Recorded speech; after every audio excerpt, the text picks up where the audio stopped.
identidade de Cristo.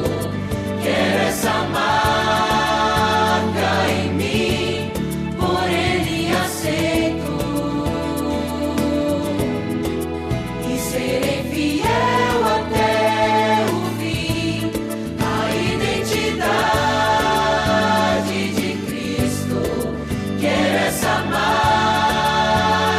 em mim, por Ele eleito, para servir.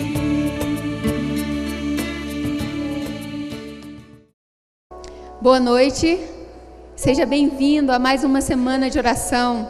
Nós já estamos no meio dessa semana tão maravilhosa e Deus tem derramado bênçãos sobre a igreja do IABC e eu espero que você permaneça conosco, porque hoje você vai ser abençoado. Que o Espírito Santo de Deus esteja sobre a sua família, sobre a sua casa. Fique conosco e você vai ser muito abençoado por Deus. Oremos. Santo eterno Deus, Criador dos céus e da terra, graças te dou por esse dia maravilhoso que nos deste, Pai.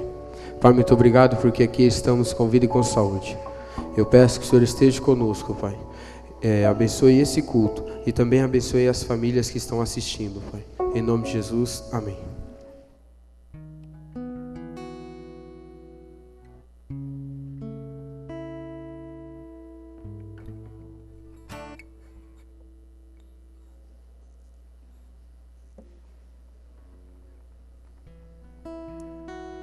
Bem, essa música, ela fala do repleto amor de Deus.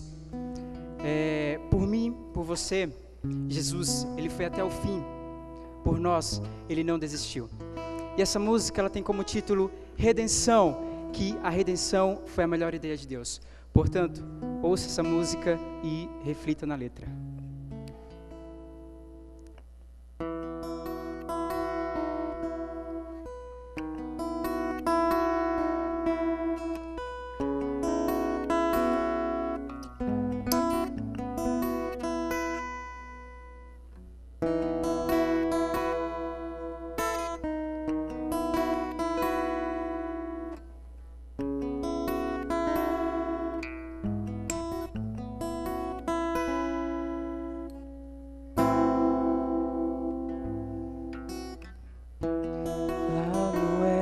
Te formei, sopro de vida eu te dei, te amei, te ensinei por onde andar, para não tropeçar e errar. Mas um dia algo estranho aconteceu e eu te chamei e você não me atendeu. Escolheu a minha voz não me escutar, foi para longe do lar.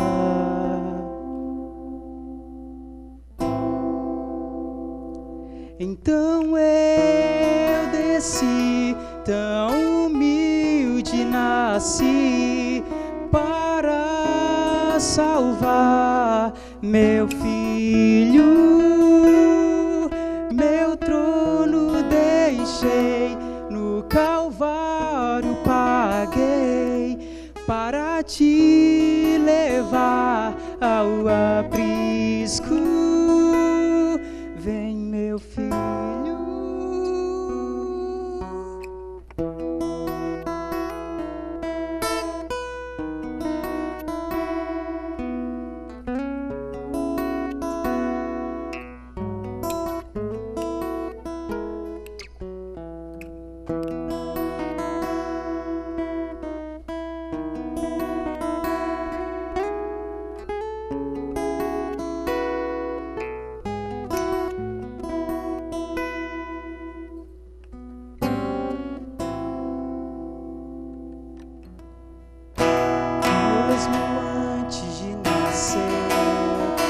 Planejava o teu viver, fiz tudo por você, mas você não quis me ouvir. Por aquela porta eu vi sair, ficou infeliz. Mas um dia comoveu meu coração. Você orou, pediu perdão. Seja bem-vinda, a casa é tua, pode entrar. Nunca vou te abandonar.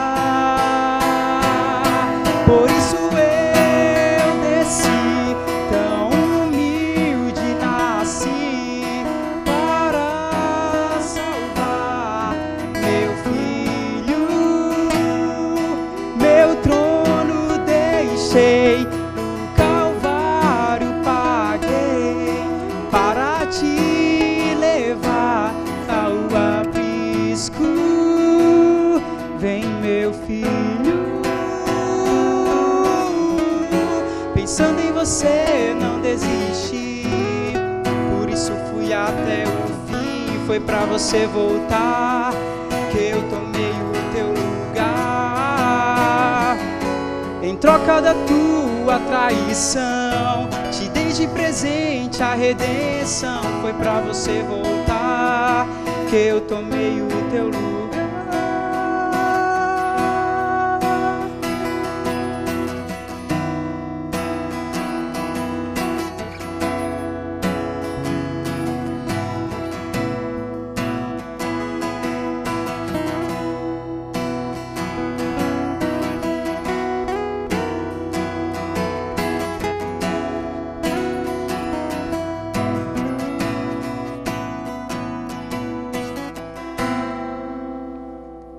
Por isso eu desci, tão humilde nasci, para salvar meu filho.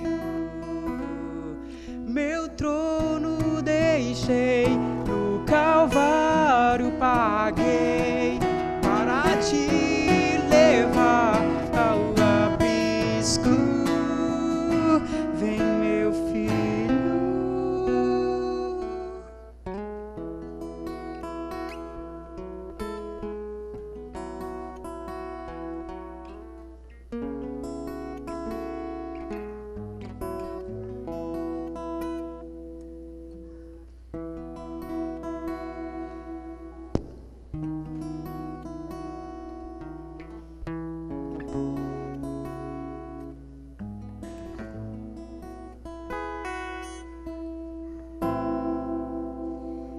Amém.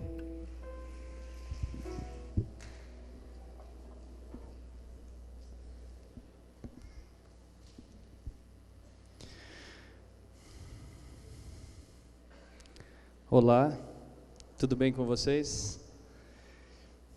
É bom nós estarmos aqui mais uma noite. É bom nós podermos meditar na palavra de Deus. Desde o início da semana eu venho prometendo que hoje eu iria apresentar a minha família para vocês. Lembra que eu disse isso? Eu quero apresentar aqui para vocês a minha esposa. Está ali, ó. Você viu que legal? Está ali minha esposa. Vem me aturando há um tempão. Tá certo? Nós temos duas filhas. A mais velha, que é a Hannah, está ali. A nossa filha Hannah, bonitona, cara do pai. E a Radassa, que é a mais nova. Fez aniversário esses dias e disse que iria usar roupa de médica, né? Já viu o que vai dar, né? Já viu, vai... Doutora Radassa, toda animada. E essa aí é minha família. Nós tivemos uma baixa na família há um mês atrás. A gente tinha um rato, ele morreu. E aí a perda foi grande. O duro é que me deixaram sozinho no luto lá. Eu tive que fazer o culto fúnebre, eu tive que fazer o sepultamento, tudo sozinho. Um foi para a escola, outro foi trabalhar, outro foi não sei o quê, e acabou sobrando tudo para mim. Mas tudo bem. Eu quero convidar vocês a abrirem as Bíblias de vocês no livro de 1 João, capítulo 5, verso 4. 1 João, capítulo 5, verso 4. Aqui diz assim, ó. 1 João 5, verso 4. Antes de ler, eu quero confidenciar uma coisa para vocês. Há muito tempo atrás, eu prometi para minha esposa que eu nunca mais pregaria esse sermão que eu vou pregar hoje.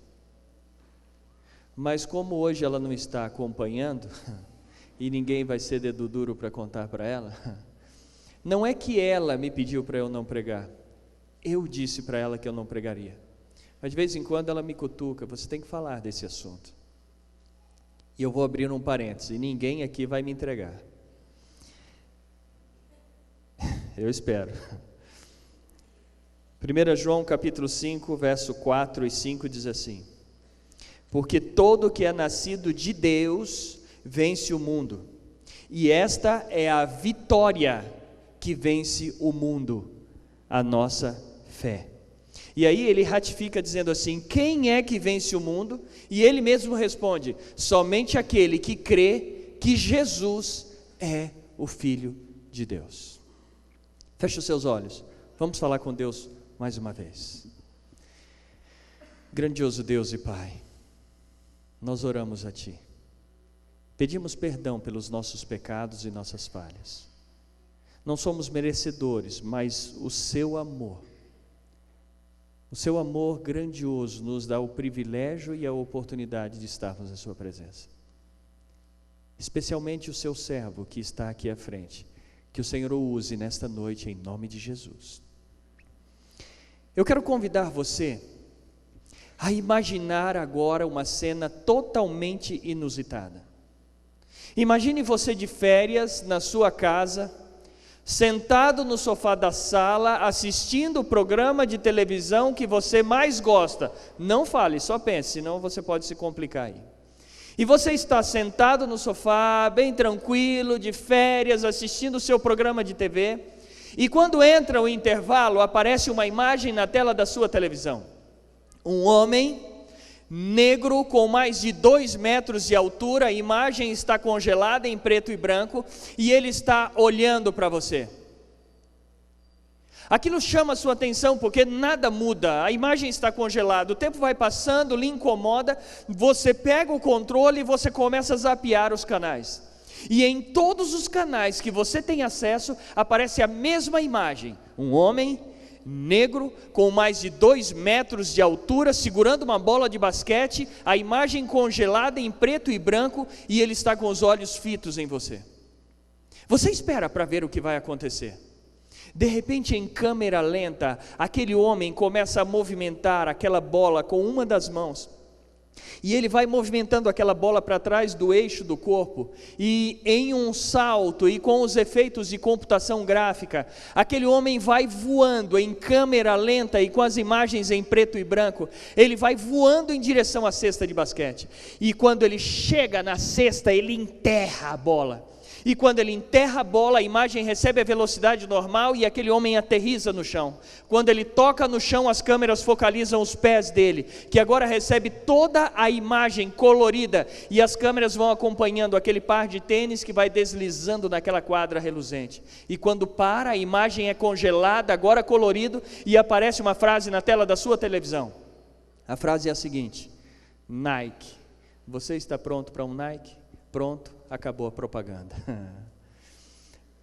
A minha pergunta é a seguinte: quem foi o cara que teve a sacada de desenvolver essa marca e essa palavra que tem um poder tão grande, a qual o mundo dos esportes gira em torno dela, que os melhores atletas do mundo são patrocinados por ela?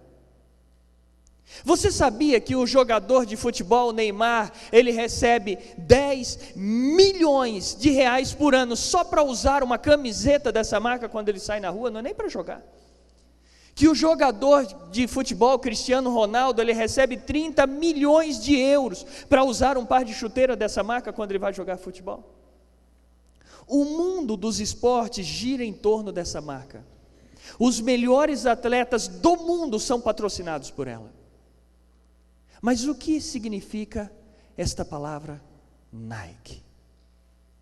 Diz a história que no ano 300 e alguma coisa antes de Cristo, um homem chamado Fedílpides, ele correu por 41 quilômetros sem parar, de um campo de batalha em direção a uma cidade chamada Atenas.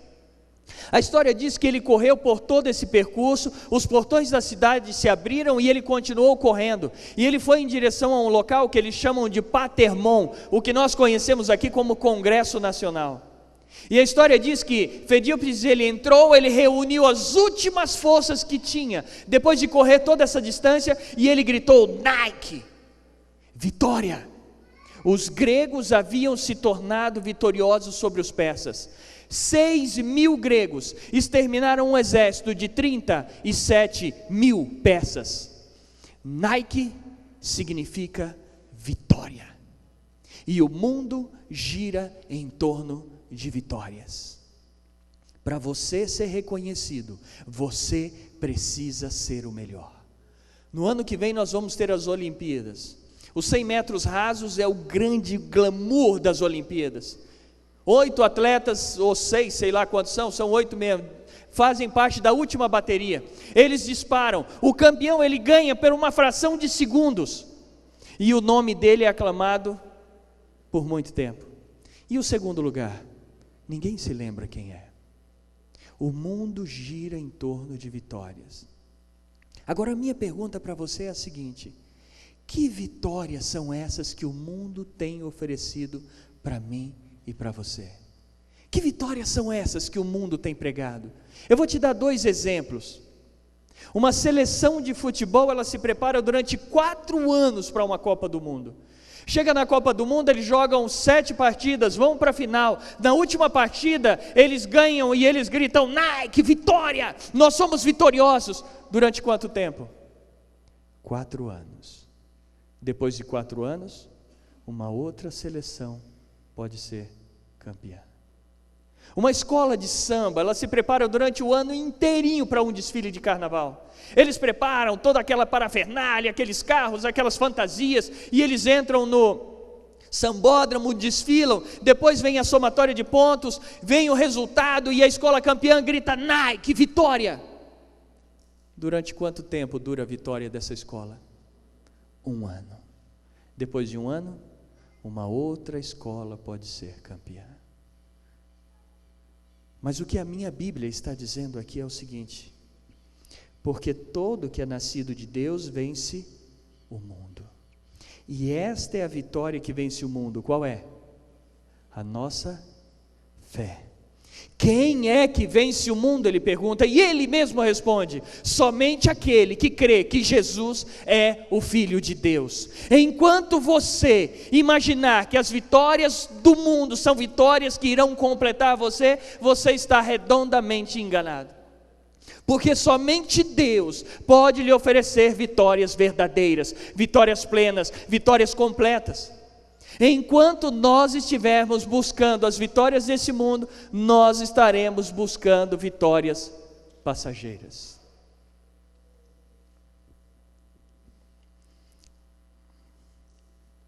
Eu já disse aqui para vocês que eu fui criado em uma fazenda lá no sul do estado do Pará, lá no Novo Progresso, o nome do lugar, da região. E nós morávamos nesta fazenda, e a escola mais próxima que tinha da nossa casa, ou de onde nós morávamos, eram 20, nós morávamos no quilômetro 1029 da BR-163, e a escola ficava no quilômetro 1053. 1053 menos 1029 dá quanto? Me ajuda aí os bons de matemática. Dá quanto? Não entendi. 20 quanto? 20 alguma coisa, pronto, para ajudar aí. 24 quilômetros, é isso mesmo? 53 menos 29? Isso. E eu e meu irmão, para nós irmos à escola, mais alguns colegas, nós tínhamos que andar 24 quilômetros para ir e 24 quilômetros para voltar. Era uma odisseia. Nós gastávamos mais tempo indo para a escola e voltando do que... na escola. E nós tínhamos 2 meios de transporte para chegar na escola. Ou nós íamos de bicicleta, ou nós íamos a cavalo. Quem já andou mais de 1 quilômetro a cavalo sabe que não é muito agradável. Então nós íamos de bicicleta, e não eram só nós dois, tinha mais outros, vários. Às vezes, eu nem deveria dizer isso, mas às vezes nós nem chegávamos na escola, ficava num rio por lá no meio do caminho mesmo. Mas enfim,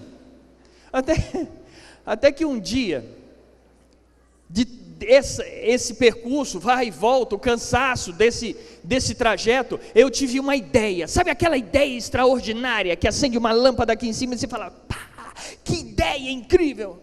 Eu tive uma ideia, e eu fui para o meu pai. Eu disse assim, pai, eu tive uma ideia incrível. Ele disse, qual é a tua ideia? Eu falei, é o seguinte, você está precisando de alguém para ajudar aqui na fazenda, e eu estou louco para me livrar da escola, então nós vamos fazer o seguinte, você ganha um ajudante aqui na fazenda, e eu me livro da escola. E o meu pai olhou e disse, é isso que você quer? Eu falei, é. Ele falou, tá bom.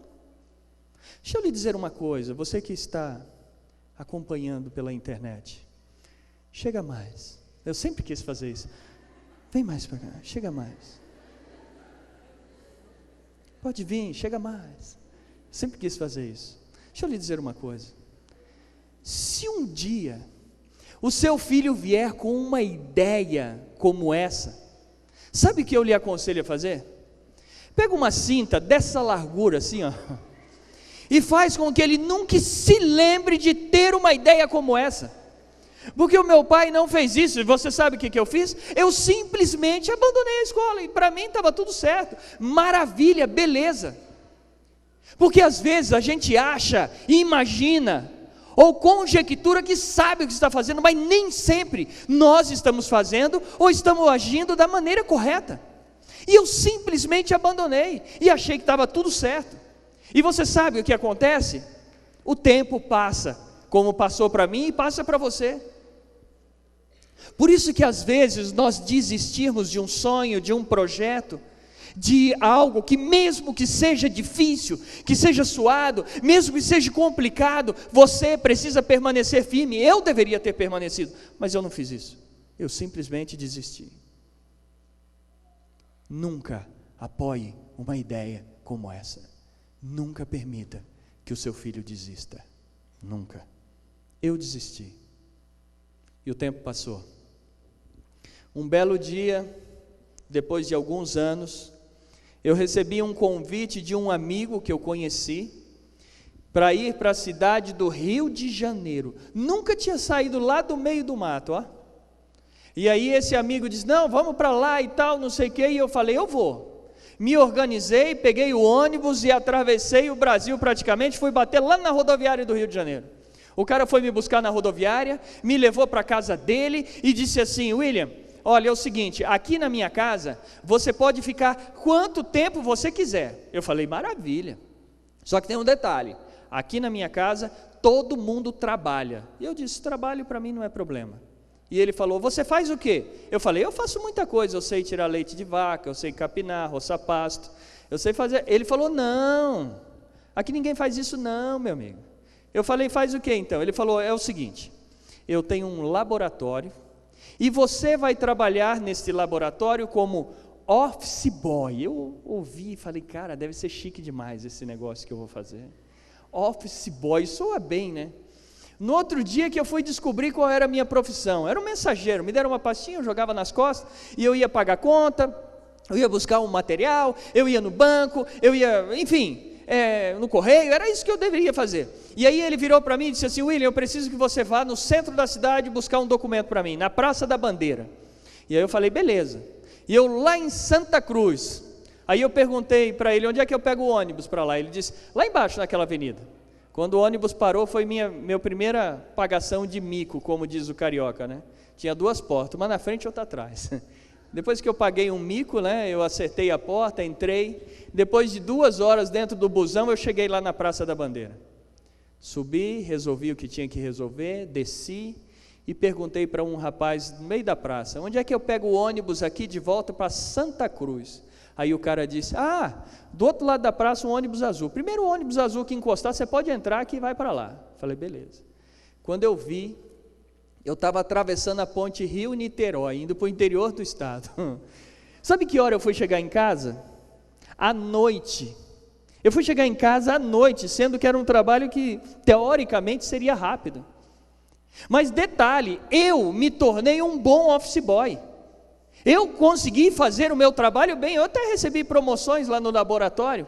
De office boy eu recebi promoção para diretor de manutenção. Eu que fazia limpeza, varria, passava pano, sabe como é que é? Pois é, depois eu fui promovido a diretor de marketing. Eu ficava na porta distribuindo papelzinho para todo mundo que passava. Enfim, eu fui recebendo promoções. Até que um dia, esse meu patrão me chamou na sala dele e disse assim: William, posso te fazer uma pergunta? Eu falei, claro. Até quando? Olha a pergunta que o cara fez. Até quando você vai continuar fazendo o que você faz? Até quando você vai continuar desperdiçando o tempo precioso que você tem? Sabe qual é o nosso problema? É que quando as pessoas nos intimam e jogam na parede, a gente é cheio de desculpa. Sabe o que eu disse para ele? Eu falei, não, o que eu estou fazendo aqui é passageiro. Eu sou office boy, mas eu vou ser isso, eu vou ser aquilo, eu vou ser não sei o que, eu vou fazer não sei o que lá, eu vou viajar não sei para onde, balela, mentira. Porque enquanto nós continuarmos fazendo aquilo que nós fazemos, nós vamos continuar sendo aquilo que nós somos. Enquanto você não permitir andar uma segunda milha para alcançar o seu objetivo, você vai continuar sendo exatamente o que você é e não vai mais longe do que isso. Aquele cara tinha toda a razão. E ele virou para mim e disse assim: William, por que você não volta a estudar? Por que você não vai buscar um sonho? Por que você... Sabe por quê? Todas as vezes que eu encontro alguns de vocês, eu pergunto: qual é o seu sonho? Porque um dia alguém fez isso comigo.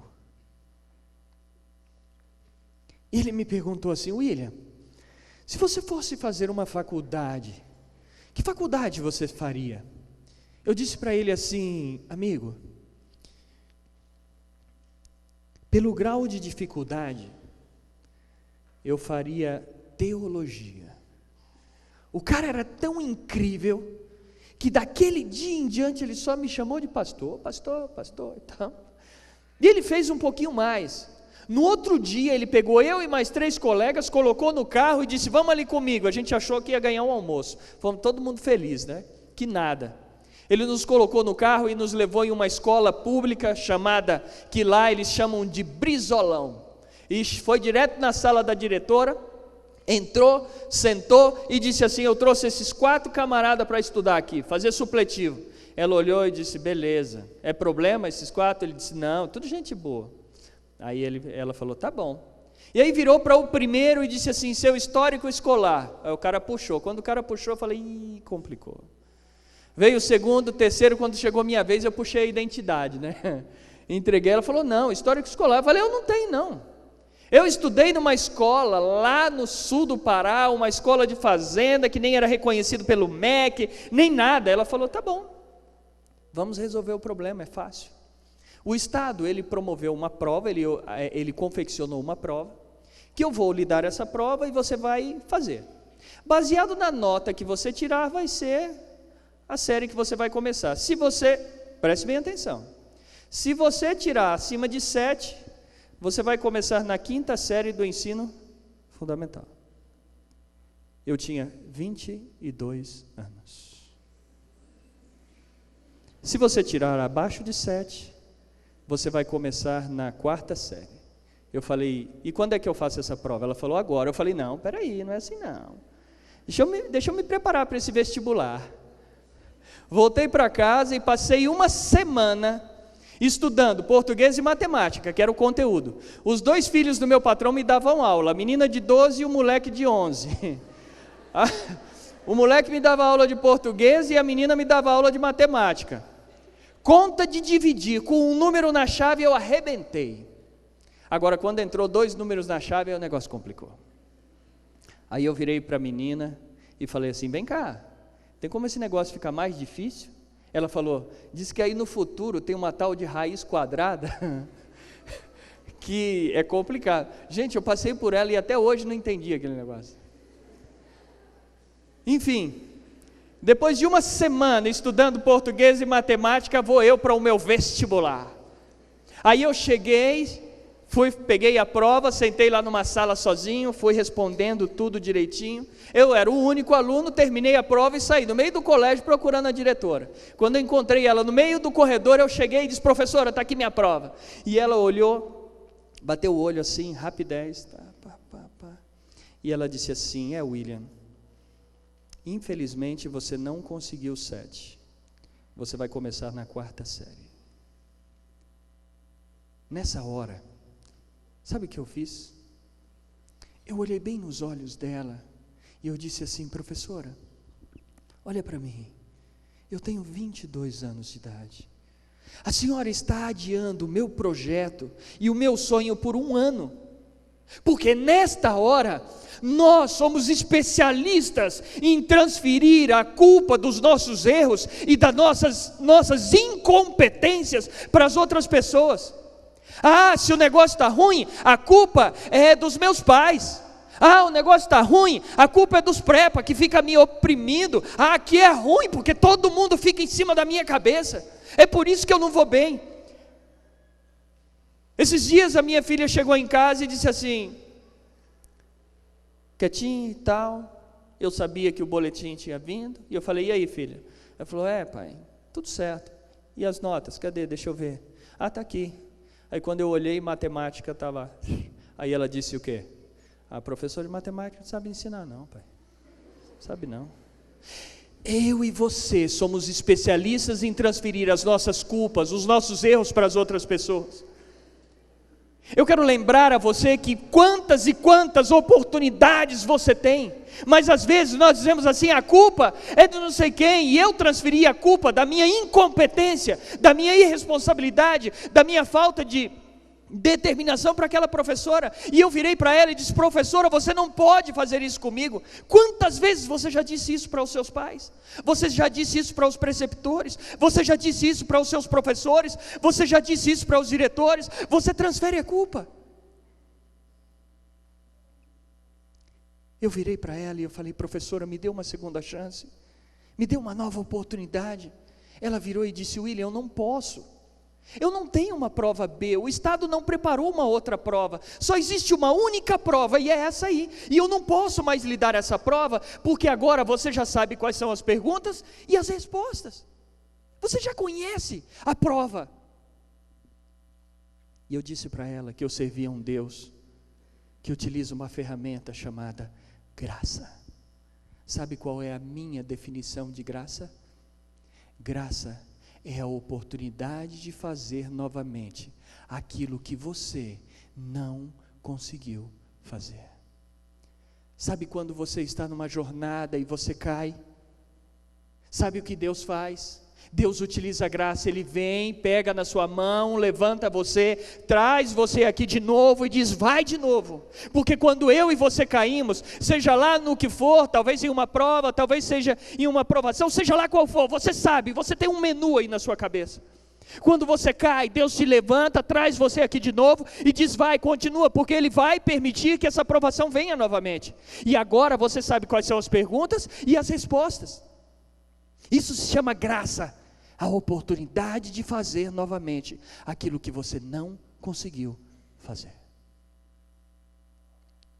Aquela professora olhou para mim e disse assim, tá bom, William, eu vou utilizar essa tal dessa graça que você está falando, eu vou te dar essa prova novamente.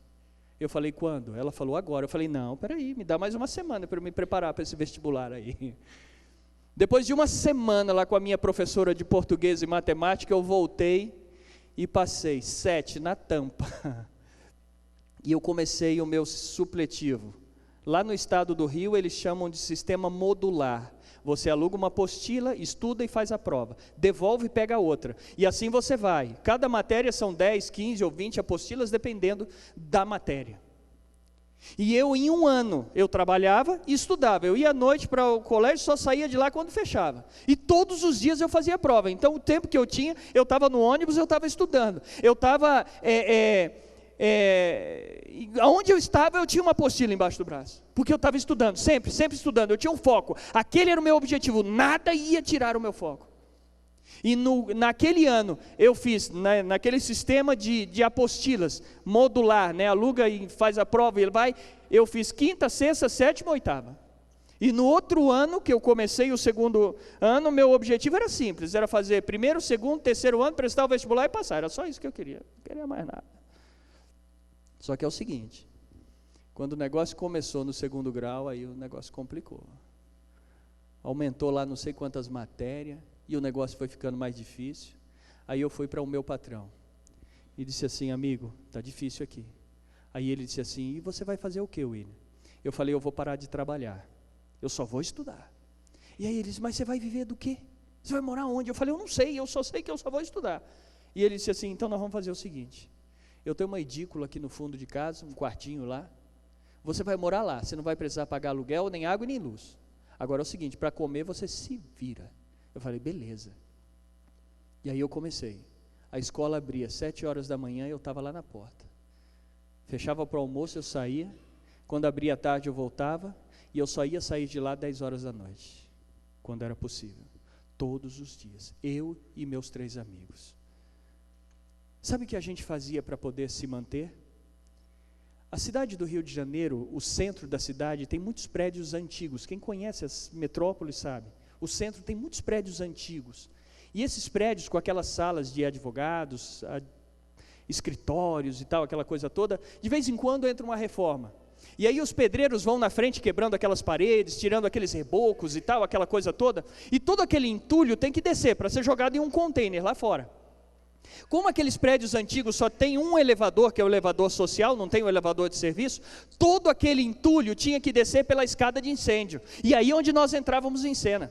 A gente passava a noite inteirinha com uma lata, subindo e descendo pela escada de incêndio, chegava lá em cima, enchia, descia, despejava num container, subia de novo, descia, subia e descia, a noite toda, carregando aquela lata de entulho, para quando chegar de manhã, nós tínhamos um salário de R$5. Não, mas está corrigido, hoje daria uns 15 contas, assim, entendeu? Sabe, uma vez, eu e os meus 3 amigos, nós estávamos num intervalo em volta de um tambor. Sabe aqueles tambores de 200 litros, cheio de entulho, madeira e tal? Era um frio terrível, uma garoa na horizontal assim, nós estávamos os 4 na hora do intervalo lá esquentando a mão de madrugada. Parecia uma cena de filme em volta daquele tambor se esquentando. E aí uma hora um deles disse assim: cara, eu não aguento mais, eu vou desistir. E desculpe a comparação que eu vou fazer, me perdoe, mas às vezes nós somos igual cavalo, quando um corre, corre tudo atrás. Porque quando um disse: cara, eu vou desistir, sabe o que o outro disse? Eu também vou. E o outro disse: eu também vou. E aí eu virei e falei: vocês vão desistir do quê? Vocês vão desistir do trabalho? Aí o cara disse: não, eu vou desistir de estudar, porque pelo menos eu vou trabalhar dignamente como todas as pessoas. Cuidado, deixa eu lhe dizer uma coisa do fundo do meu coração. Se existe alguém, uma amiga, um amigo, seja lá quem lhe cerca, que está disposto a desistir, deixa ele desistir, mas por favor, nunca desista você. Você não pode se deixar influenciar porque alguém está desistindo. Você não pode permitir isso. Deus tem um sonho para você e você tem um sonho. Agora, quando as coisas estão difíceis, sabe o que significa? Que Ele está moldando você para ser melhor do que todos aqueles que irão concorrer com você. Os meus 3 amigos desistiram e foram embora. Há um tempo atrás eu fui na cidade do Rio de Janeiro visitar um colega que estava doente. E eu me encontrei com meus 3 amigos. Por favor, não me entendam mal. Não é pejorativo, não é. Mas os meus 3 amigos continuam trabalhando como servente de pedreiro, porque eles desistiram. Você está entendendo o que eu estou dizendo? eles continuam trabalhando como servente de pedreiro porque eles desistiram. Eu continuei sozinho. Se os outros quiserem desistir, deixa desistir, mas por favor, não desista você. Quando a escola fechava meio-dia, eu ia lá para o laboratório que eu trabalhava, pegava um maço assim de papelzinho, ia lá para a escadaria da estação de trem distribuir papelzinho, aquelas promoções, sabe, que a turma entrega na rua. Quando você encontrar alguém distribuindo aqueles papelzinhos, vai lá, pega, diz, muito obrigado, bom trabalho para você, Deus te abençoe. Faz bem, sabia? E aí, eu lá na estação distribuindo papelzinho para todo mundo que passava. A escola fechava, e era um intervalo de 2 horas. Eu me lembro que um dia eu estava ali na escadaria da estação de trem. Era 1h da tarde e eu não havia almoçado porque não tinha. Não havia tomado de jejum porque não tinha. Não havia jantado no dia anterior porque também não tinha. E aí eu cheguei ao meu limite. Eu não aguentei mais, porque eu disse assim, eu vou voltar para a casa dos meus pais, porque pelo menos lá onde eles moram tem comida, aqui nem comida eu tenho. E eu peguei aquele maço de papelzinho que eu tinha na mão, lá do alto da estação, e eu joguei assim, saiu aquela revoada de papel. Até hoje meu patrão não sabe disso, e não conta. E eu joguei aquele maço de papel e saiu aquela revoada. Se vocês encontrarem meu ex-patrão, não conte isso para ele, por favor. E eu voltei lá para o laboratório dizer para ele que eu ia embora. E quando eu cheguei, eu fiquei do lado de fora do balcão, ele do lado de dentro, e eu virei e disse assim, Imer, eu tenho que falar com você. E aí ele só esticou a mão e disse assim, cara, aguenta aí. Ele estava mexendo numa máquina grandona lá e tal, e aí ele continuou mexendo, e eu fiquei ali esperando. De repente parou do meu lado uma moça usando uma roupa de academia, e ela perguntou para ele, quem é o William aqui? E eu estava do lado dela, eu sabia que só tinha um William, e era eu, e eu virei e falei, sou eu. Aí ela disse assim, mandaram entregar isso aqui para você. E colocou em cima do balcão um pacote. Sabe aqueles pacotes de padaria de papel, que coloca pão dentro? Aqueles pacotes de papel, com a parte de cima enroladinha assim. Quando eu abri o pacote para olhar, tinha dentro do pacote uma garrafa de suco de laranja, uma pera, uma maçã e um sanduíche vegetal, porque quando Deus manda, Ele manda vegetal. Estou brincando. E eu olhei para ela para perguntar quem havia mandado. Ela já tinha saído. E eu corri lá na porta, olhei de um lado da calçada, não vi aquela jovem, olhei do outro lado, não vi. Eu nunca mais vi aquela moça. Nunca mais vi. Também não quero saber quem é ela. E eu voltei lá para o pacote para ver se tinha um bilhete, para ver se tinha alguma coisa escrita no pacote. Só tinha uma frase escrita com caneta esferográfica do lado de fora do pacote. A seguinte frase: lembrei-me de você. Deus nunca se esquece de você. Você pode até se sentir só. Você pode até olhar à sua volta e ver o mundo desabando, mas Deus nunca se esquece de você. Sabe qual é o detalhe? É que Deus conhece você, Ele criou você, Ele moldou você e Ele nunca vai permitir que você desista. Um negócio é que Ele sabe quem você é, Ele sabe qual é o seu limite, e Ele só vai entrar em cena quando você chegar no seu limite. Sabe qual é o meu e o seu limite? É aqui, bem aqui. E nós estamos na jornada, e Deus sabe que o seu limite é ali. O problema é que nós desistimos aqui, antes do limite. E Deus só vai entrar em cena para lhe ajudar a resolver o problema quando você chegar no seu limite. Vá até o seu limite. Limite. O cara virou e disse assim: fala, William. Eu disse assim para ele: eu vim buscar mais papelzinho. E eu continuei a minha jornada. Chegou no final do ano, eu tinha terminado o primeiro, segundo, terceiro ano, fiz a inscrição para o vestibular, eu e um garoto da igreja, o nome dele é Xandinho. O Xandinho tinha 17 anos. Eu e ele, nós fizemos a inscrição juntos, prestamos o vestibular juntos, e eu confesso a você que eu estava preocupado com o Xandinho, era um garoto. Nem toda a família dele era adventista, então eu queria muito que ele fosse para o colégio junto comigo, porque afinal de contas eu estava passado, eu estava tranquilo. E aí prestamos o vestibular, o resultado ia sair na quarta-feira, o Xandinho disse assim para mim: William, fica tranquilo, a minha mãe vai ligar lá no IAN e vai pegar o resultado. Aí eu falei, beleza.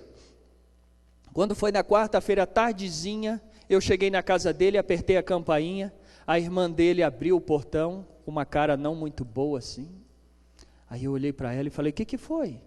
O Xandinho não passou no vestibular? Porque eu estava passado. Aí ela, não, o Xandinho passou. Eu falei, por que essa cara feia? Ela disse assim, é porque você não passou. Desculpe o termo que eu vou utilizar, me perdoe. Eu peguei todo o meu arsenal ibélico que eu possuía. Eu direcionei tudo para Deus e eu disse assim, Senhor, como é que pode? Eu passei aqui 2 anos, desculpe o termo, mas comendo o pão que o diabo amassou para chegar no vestibular, e o Senhor não querer que eu passe, porque nós somos assim. Eu transferi para Deus e eu disse assim, será que o Senhor não quer que eu seja um pastor? Será que o Senhor não quer que eu passe no vestibular? Eu comecei a questionar a Deus, e o pior é o seguinte, eu ia pregar naquela quarta-feira à noite, e eu tinha que dizer que eu estava feliz, porque eu não havia passado no vestibular. Mentira, eu não consegui. E eu fiquei perdido, sem chão. Aí um colega virou para mim e disse assim, William, talvez Deus não queira que você seja um pastor. Aí eu falei, será? Ele falou, quem sabe Deus não queira que você seja um enfermeiro? Eu falei, será? Por que você não vai para o NASP Campus 1 lá em São Paulo e tenta uma bolsa? Eu falei, beleza, eu vou. E eu parti para lá. Cheguei lá na entrada do NASP, está lá aquele arco bonito, né, escrito 1915 e tal, aquela coisa toda. Aí eu vou passando pela portaria, um cara diz, ei, vem cá, como é que é seu nome? Eu falei, William. Ele falou, você me conhece? Eu falei, não. Cara, eu sou teu primo. Primo de primeiro grau. Eu falei, eu não acredito, é sério. E aí a gente conversou um pouco, e ele virou, você veio fazer o que aqui? Eu falei, eu vim pedir uma bolsa para enfermagem. Aí ele disse, é sério? Vem cá, entra aqui. Entrei lá dentro da guarita, ele pegou o telefone, ligou para a assistente social do colégio, e disse assim, aqui é fulano de tal, eu estou enviando um jovem aí, o nome dele é William, eu gostaria que você o tratasse bem, ele quer uma bolsa para enfermagem. E aí desligou e disse, pode ir. Eu falei, cara, que coisa, olha que coisa fantástica, e eu achando que estava dando tudo errado. Então é isso, é enfermeiro. E lá fui eu para a assistência social do colégio. Peguei a senha número 8, aí começou a atender, 8 da manhã, peguei a senha número 8, aí ela atendeu, 1, 2, 3, 4, 5, 6, 7, 9, 30, fecha para o almoço, todo mundo para fora, abre depois do almoço, todo mundo para dentro, e eu lá, e nada de atender a senha número 8, e o tempo passando. Aí sentou uma moça do meu lado, e ela olhou para mim e disse assim, você está fazendo o que aqui?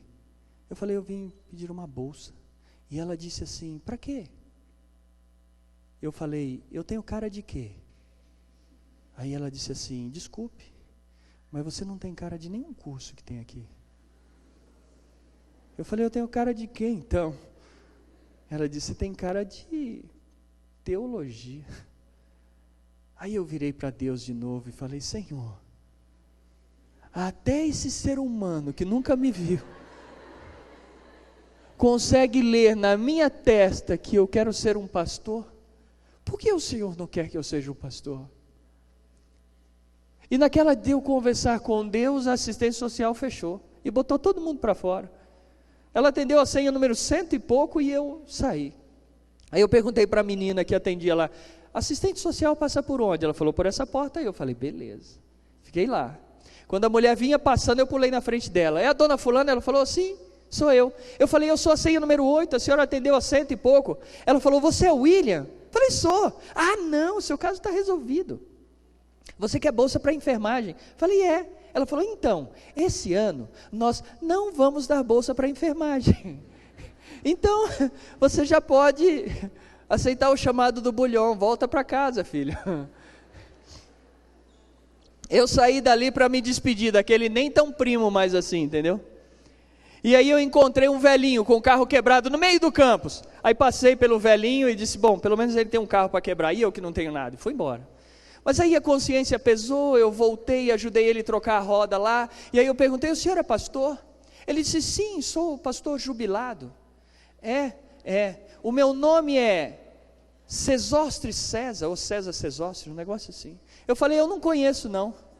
Ele falou, eu sou aquele que escreveu o livro dos anjos. Eu falei, também não conheço. Aí ele disse, mas fala. Aí eu contei toda a minha história, despejei em cima dele, e ele só balançava a cabeça, entendi. Eu contei tudo, desabafei com ele. Aí no final ele pegou um envelope lá no porta-luvas do carro, rasgou um pedaço, escreveu um número de telefone, me entregou e disse assim, vou estar orando por você. Entrou no carro e foi embora. E eu voltei para o Rio de Janeiro. Quando eu cheguei no Rio, aquele amigo da onça que me mandou lá para São Paulo, veio me encontrar e disse assim, e aí William, como é que foi lá? Eu falei, deu tudo errado. Não, me conta. E aí eu contei, não, eu cheguei, encontrei um primo, que nem tão primo assim. E aí? Aí eu peguei a senha número 8, e aí a mulher não me deu bolsa, e aí? Aí é só, nada mais, não, encontrei o velhinho com o carro quebrado, e o nome do velhinho? Eu sei lá o nome do velhinho. Não, diga aí eu falei, um tal de Sesostre César, ou César César. Quando eu disse isso, a bola do olho dele quase pulou para fora assim, E o cara disse assim, cara, você sabe quem é esse homem? Eu falei, não. Ele disse assim, esse cara é o diretor de assistência social da Golden Cross. Se existe um cara na face dessa terra que pode te colocar dentro de um colégio e fazer teologia, é ele. Eu falei, eu não acredito. Não acredito. Tão perto, agora tão longe. Aí eu disse, eu tenho o telefone dele, liga para ele. E aí eu liguei. Doutor Sesostre, sou eu. Eu quem? O William. Ele bem velhinho. Ele disse, que William? Aí eu tive que contar toda a história de novo, tudinho.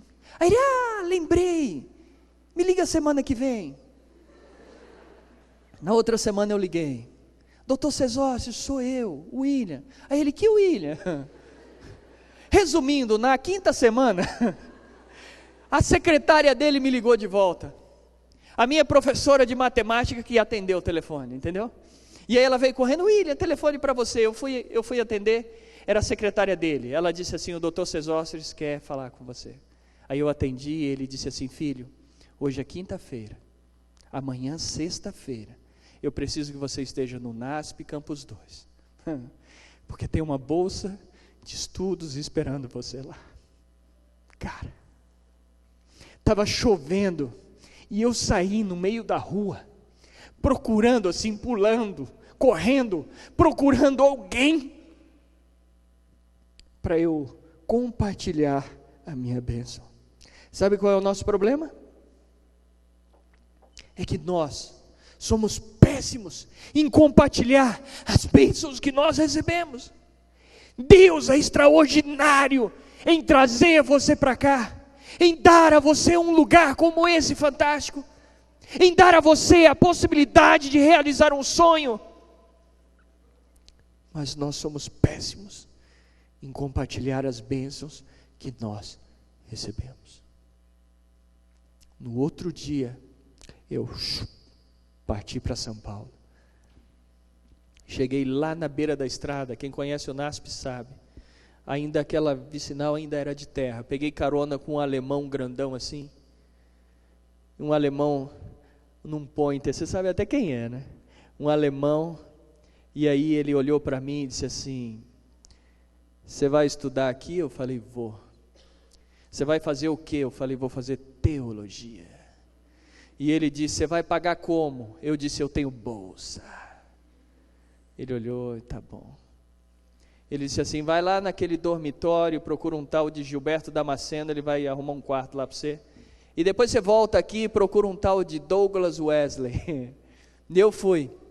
Quando eu cheguei para procurar o tal de Douglas Wesley, era o mesmo alemão que me deu carona. E aí ele olhou para mim e disse, filho, eu tenho uma notícia terrível para lhe dar. não tem bolsa nenhuma aqui para você. Cara, parecia que o chão abriu e eu... Isso era sexta-feira. E aí eles permitiram que eu usasse algo que é muito importante lá, que se chama dormitório. Mas dentro desse processo seletivo que o colégio utiliza, porque lá é diferente daqui, lá tem muito paraquedista, sabe como é que é? E aí eles não permitiram que eu usasse um outro negócio que é muito importante também, que se chama refeitório.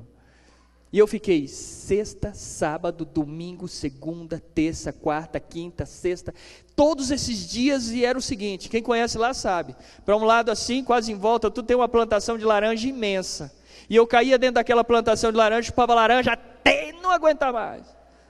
Aí lá atrás da casa dos funcionários, dos professores, tem uma plantação de banana, e eu caía lá e comia banana até... Minha cota de vitamina C e potássio foi todinha naquela semana, da vida toda, não precisa mais, está tudo resolvido, vitamina C e potássio, está tudo certo, nunca mais vou ter cãibra, nunca mais gripe, estou tudo certo. Aí eu liguei para o seu Cesócio, não era nem doutor, seu Cesócio, ninguém sabe de mim aqui.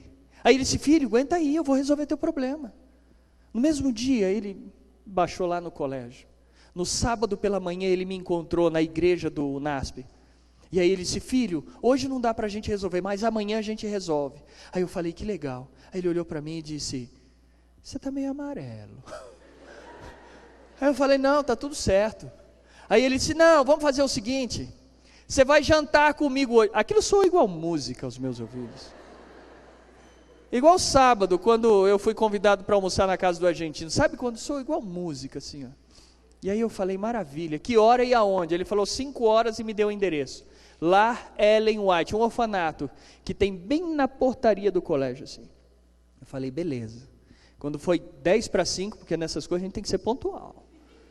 10 para 5 eu estava lá. Quando eu entrei, gente, sem brincadeira, eu vi uma mesa daqui lá naquela parede, assim, ó, cheia de comida. Eu falei, é hoje que eu vou me acabar.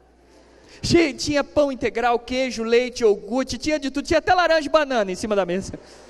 Eu olhei e falei, aqui é hoje. Aí de repente tocou uma campainha e começou a sentar meninas do orfanato, que era um orfanato para meninas. E aí começou a sentar e foi sentando, e eu orando, Senhor, guarda um lugar para mim, guarda um lugar para mim. De repente uma mão bateu no meu ombro assim, era o pastor Cesócio, aquela mesona enorme, ele apontou para o outro lado assim, ó, e tinha uma mesinha desse tamanho, com chá de cidreira e torrada em cima da mesa. Aí eu olhei e falei, ele disse, filho, senta aqui comigo. Aí eu sentei. E comecei a comer as torradinhas e tomar aquele chazinho de cidreira. Pense num chá quente. Quente, eu queimando o bico e tomando aquele negócio. E foi, quando eu consegui terminar uma xícara daquele chá quente, aí ele olhou para mim e disse assim, você aceita mais um pouquinho? Eu falei, o que a gente faz por uma bolsa? Claro que sim. E aí ele deu sinal para uma menina do orfanato, e a menina veio com um bulizinho assim, e ela foi colocando o chazinho, e eu olhei para ela olhou para mim, eu olhei para ela olhou para mim, e eu falei, não está tudo perdido aqui? Rapazes, olha aqui para mim, olhem aqui para mim. Essa parte é difícil, mas eu quero que você preste bem atenção. Eu conheci a minha esposa em um orfanato. A filha menor de 3 irmãos, de uma mãe viúva, que pegou a menor, que não podia alimentar, e mandou para o orfanato. Mas quando eu cheguei nela e disse, você quer namorar comigo? Sabe o que ela disse? Hoje não, mais tarde.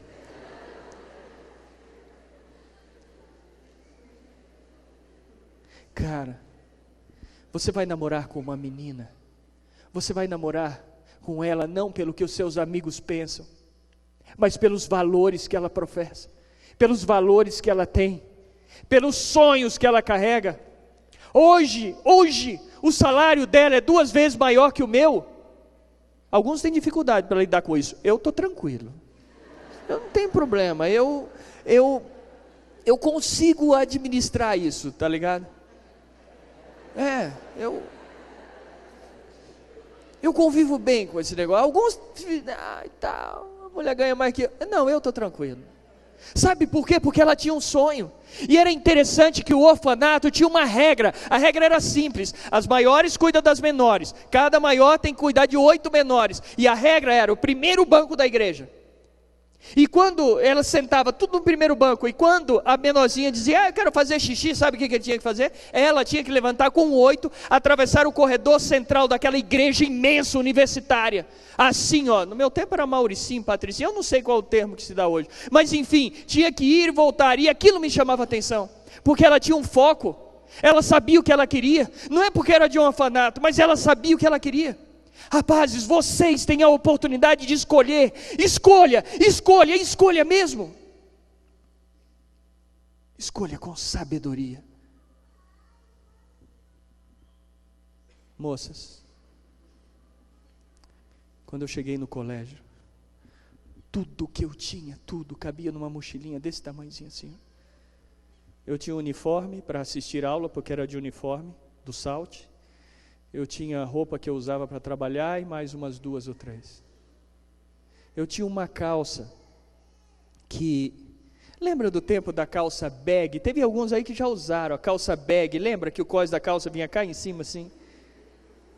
Calça bag. Aí ela era assim, ó, aqui o cós vinha aqui em cima e na perna ela fazia assim, abria e depois fechava. Eu não sei como é que o pé passava lá embaixo. E aí é o seguinte, essa calça quando era nova, ela era roxa. Mas ele foi lavando, só Deus sabe a cor que tinha. Aquela garota, ela olhava para mim, e ela botava a mão na testa e dizia, essa calça de novo, eu não acredito. Mas era a única que eu tinha. Garotas, você vai namorar com um rapaz, e aí você vai pensar em alguém, e você diz assim, eu vou namorar com um rapaz, só se ele for isso, for aquilo, tiver isso, tiver aquilo, for não sei o quê. Você não tem que namorar pelo que ele é, mas pelo que ele será. Pelo que ele será. Você tem a oportunidade de escolher. Mas ele não tem nada, não tem nenhuma bicicleta.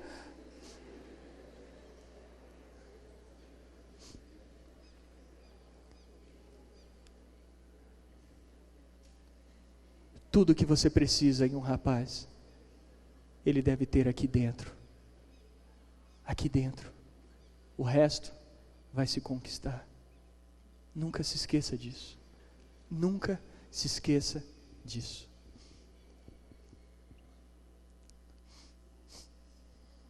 No outro dia, o Dr. Cesócias me levou lá no pastor Douglas, que eu tenho um carinho muito grande por ele. E aí ele disse assim, eu trouxe esse rapaz para estudar aqui. E o pastor Douglas virou e disse assim, é uma bolsa da Golden? Ele disse, não, ele vai trabalhar para pagar os estudos. E o pastor virou para mim e disse, você quer começar a trabalhar quando? Eu disse, agora.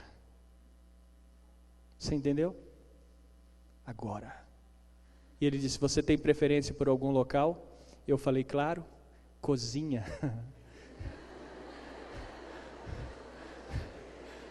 Cozinha. Passei 3 anos no panelão porque eu escolhi. 3 anos, meu brother. Mas eu cobrei um jurinho daquela semana. Sabe como é que é, né? Cair dentro da câmara fria lá foi um estrago, gente. Coitado.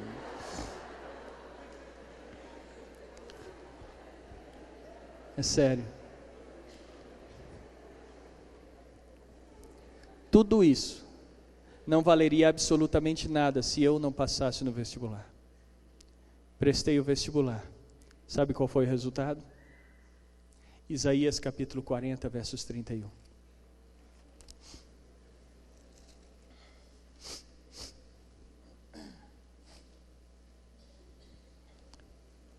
Isaías capítulo 40, versos 31 diz assim, mas os que esperam no Senhor renovam as suas forças, sobem com asas como águia, correm e não se cansam, caminham e não se fadigam.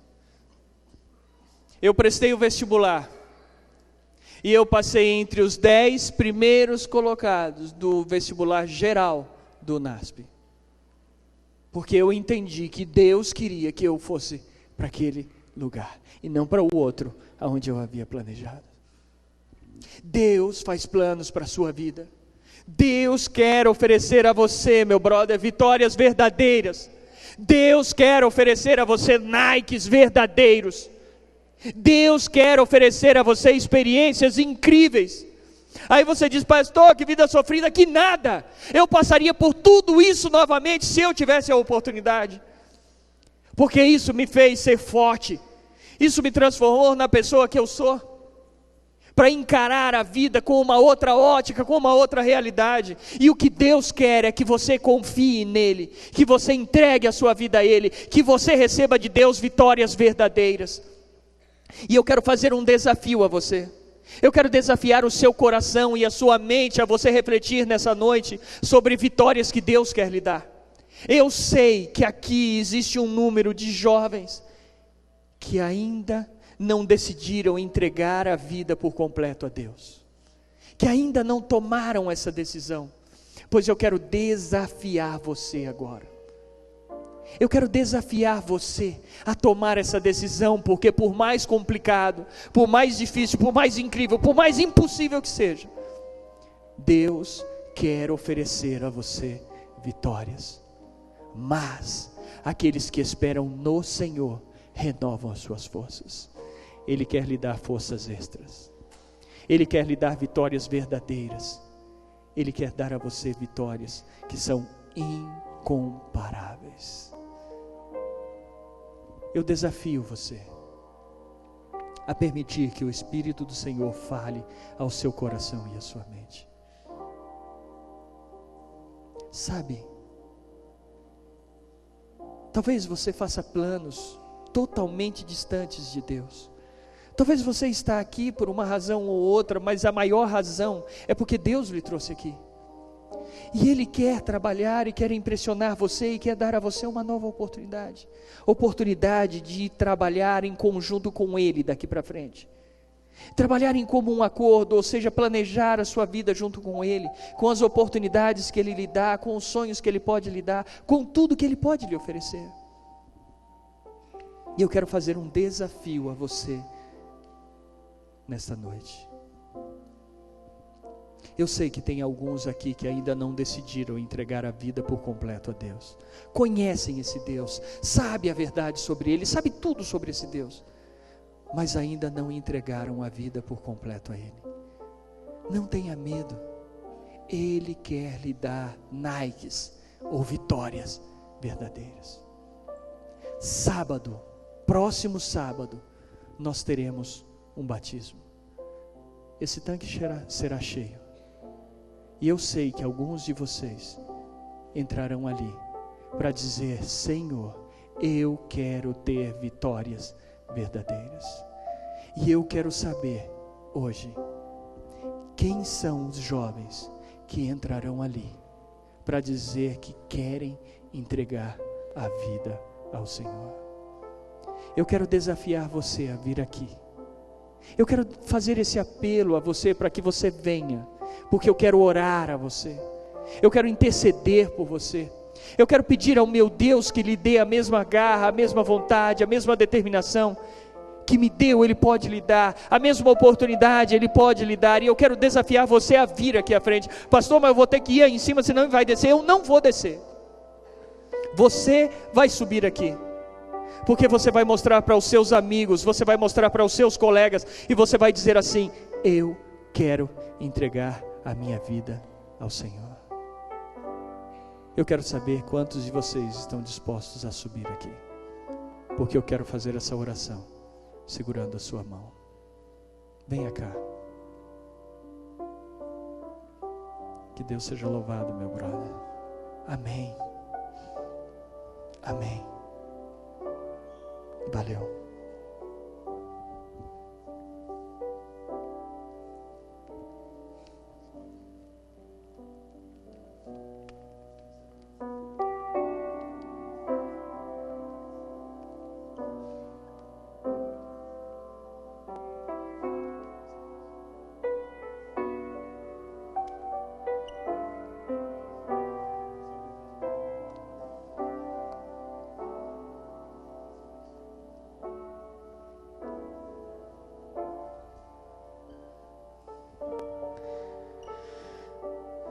Que Deus seja louvado. Que Deus seja engrandecido pela decisão que vocês tomaram. Eu me lembro quando eu era estudante de teologia. Eu estava fazendo meu estágio do 3º ano da faculdade. E eu estava 6 meses naquela igreja. Eu desenvolvi uma afinidade. Passei a fazer parte daquela igreja. E quando chegou o final daquele ciclo, o último final de semana, o último dia em que ia encerrar, ia ter um batismo, como vai ter sábado.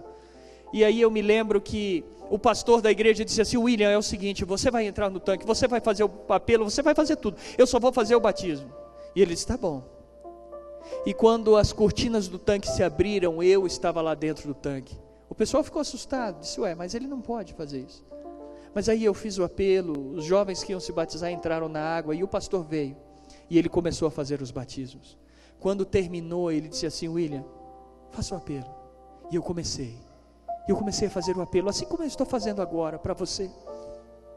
Assim como eu estou lhe falando nesta noite. Eu comecei a falar naquele dia. E aí uma pessoa levantou, um outro jovem levantou, um senhor levantou, e as pessoas foram se levantando. E quando eu vi que começou a acabar, eu comecei a terminar o meu apelo, e aquele pastor experiente, um cara experiente, ele dentro do tanque, ele chutou a minha canela e disse assim: não para não. E eu comecei tudo de novo. E aí eu fui falando, e comecei a argumentar novamente, e quando eu fui terminando outra vez, ele chutou a minha canela de novo, e disse: não para. E eu continuei, e fui, eu já não tinha mais o que falar, e eu fui, e aí quando eu fui terminando outra vez, ele chutou a minha canela de novo, e disse: não para. E eu comecei de novo. Aí de repente um rapaz lá no fundo se levantou e veio, e ele disse: agora você pode terminar. Eu não tenho problema se eu ficar com a minha canela roxa, desde que você se levante e venha. Eu sei que você está aí, está com um nó na garganta, o coração está disparado, a vista está embaçada, você está sentindo a face queimando, e você sabe o que é isso? É o Espírito do Senhor lhe dizendo: venha. Eu quero lhe dar Nikes verdadeiros, eu quero lhe dar vitórias verdadeiras, é isso que eu quero lhe oferecer. Eu não quero lhe oferecer nada que seja estranho a não ser vitórias verdadeiras. É por isso que Ele lhe chama, é por isso que Ele lhe espera. Eu gostaria de chamar você para se juntar a esse grupo. Venha, só mais um. Que Deus seja louvado.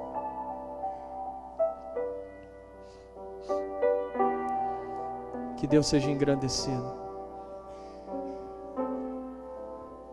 Amém. Venha. Eu quero chamar para vir aqui à frente. Vocês podem chamar um amigo de vocês. Chame um amigo para vir. Pode apontar e dizer: venha. Venha. Eu quero que esse amigo faça essa oração junto com vocês. Pode chamar, diga: venha cá. Venha. Chame um amigo. Amém.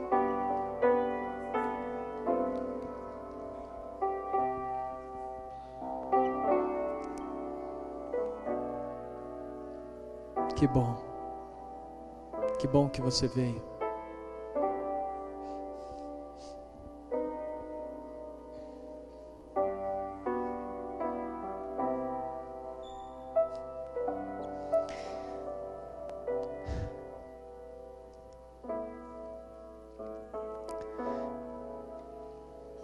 Amém. Eu vou abrir o meu coração para vocês. Eu estou envergonhado perante o meu Deus, porque eu não imaginei que tantos de vocês estariam aqui tomando essa decisão. Eu não imaginei.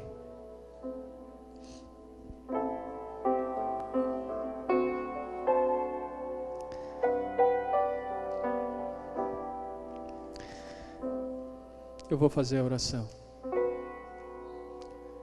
Eu vou orar.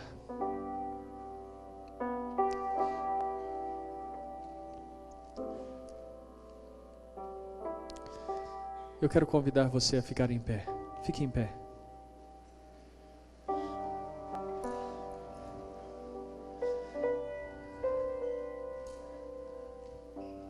Só que antes da oração, tem um hino que nós vamos cantar juntos.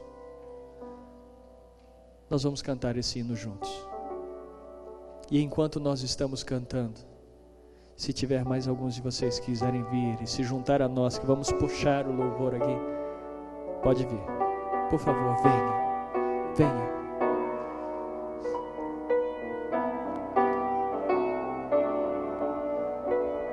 Amém.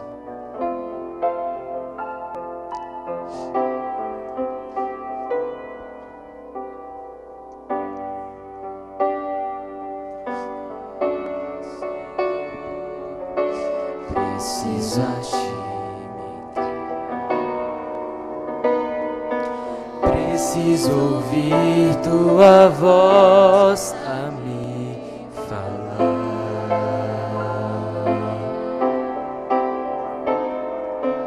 Não tenho nada a te oferecer, somente um coração impuro.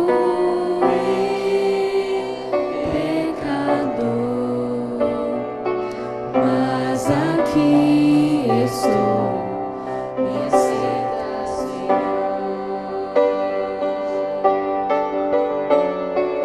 Toma os meus pensamentos, meus dons e meus bens.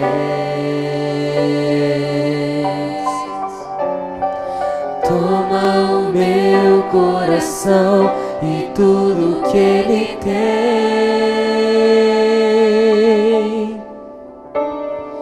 Renova, Senhor, meu viver. Derrama em mim teu amor. Quero pra sempre servir-te por onde for.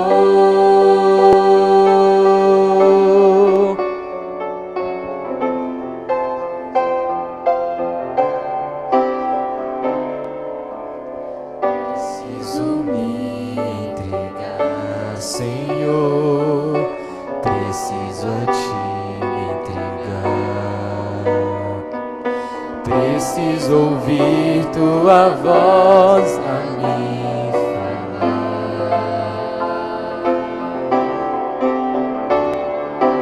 Não tenho nada a te oferecer, somente um coração impuro e pecador. Mas aqui estou, me aceita, Senhor. Toma os meus pensamentos, meus dons e meus bens. Toma o meu coração e tudo que ele tem.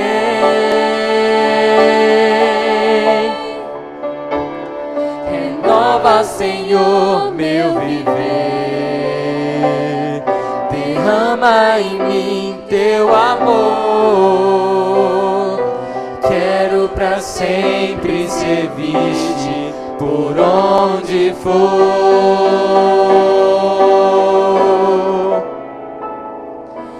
Quero pra sempre servir-te por onde for.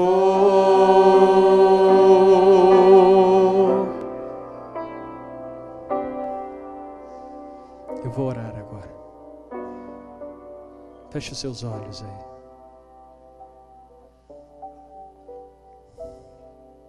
Senhor nosso Deus, aqui está um grupo de jovens que vieram à frente para dizer: eu quero entregar a minha vida ao Senhor. Eu quero ter vitórias verdadeiras.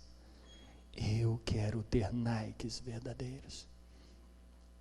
Que o Senhor seja louvado pela decisão que eles tomaram, pelo desejo de agora em diante planejarem uma vida junto contigo. receberem as bênçãos que vêm de Ti, receberem o poder que vem de Ti, serem instrumentos em Suas mãos também. Obrigado pela oportunidade que o Senhor concedeu a cada um deles. Os abençoe. Eu peço em nome de Jesus. Amém, Senhor. Amém.